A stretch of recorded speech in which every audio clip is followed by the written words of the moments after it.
जब भी कभी मन में ये प्रश्न आए कि आचार्य जी क्या करूं, किसी भी संदर्भ में जब ये प्रश्न आए, ठीक है, वो किस्सा कुछ भी हो सकता है। वो ये भी हो सकता है कि पुरानी गाड़ी अब हटा के नई गाड़ी लेनी है, वो ये भी हो सकता है नया घर बनवाना है, वो ये भी हो सकता है कि बेटे को शिक्षा कैसी दिलवानी है। कोई भी मुद्दा, कोई भी किस्सा हो सकता है। उस किस्से के अंत में अगर प्रश्न है कि क्या करूं, तो क्या करना है ये सब अच्छे से समझ लीजिए। जो कर रहे हैं उस पर गौर करना है, कुछ नया नहीं करना है।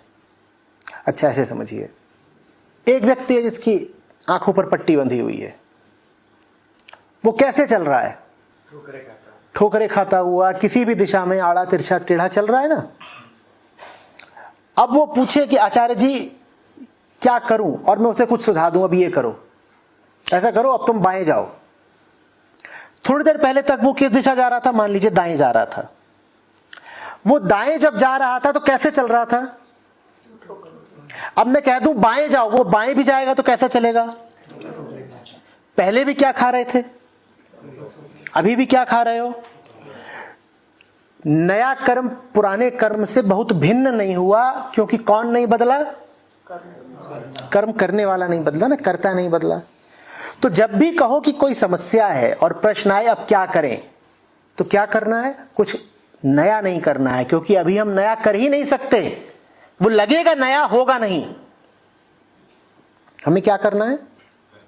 हमें रुक जाना है। हमें पूछना है कि अभी मैं क्या कर रहा हूं? अभी मैं ठोकरें खा रहा हूं। फिलहाल मैं क्या कर रहा हूं? ठोकरें खा रहा हूं। उस पर गौर करना है, ठोकरें खा क्यों रहा हूं? बार बार गौर करोगे ठोकरें खा क्यों रहा हूं, हाथ खुद ही जाएगा, पट्टी खोल दोगे।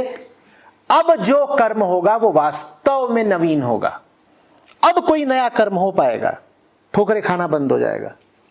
लेकिन अगर पट्टी बांधे बांधे तुम बार बार यही पूछो अब क्या करें, अब क्या करें, तो तुम आगे चलो, पीछे चलो, दाएं जाओ, बाएं जाओ, ऊपर जाओ, नीचे जाओ, जहां भी जाओगे ठोकर ही खाओगे। तो जब भी प्रश्न उठे क्या करें, लालच में मत पड़िएगा कि कुछ नया उपाय पता चल जाए कुछ और करने का। थमिएगा और कहिएगा कर तो बहुत कुछ अभी ही रहा हूं, चूंकि कुछ कर रहा हूं तभी तो समस्या है भाई। कोई समस्या ना होती तो क्या मैं ये पूछता कि क्या करें? तो ये मत पूछो कि क्या करें, देखो कि जो कर रहे हो उसमें गड़बड़ हो क्यों रही है। गड़बड़ करने वाले तुम ही हो। जब तक तुम्हारा बदलाव नहीं होगा, तुम कुछ भी करते चलो, उसकी मूलभूत गुणवत्ता सुधरेगी नहीं। समस्या की जड़ तक जाओ, समस्या से भागो नहीं, तुम ही समस्या हो। भागकर जहां भी जाओगे समस्या को साथ ले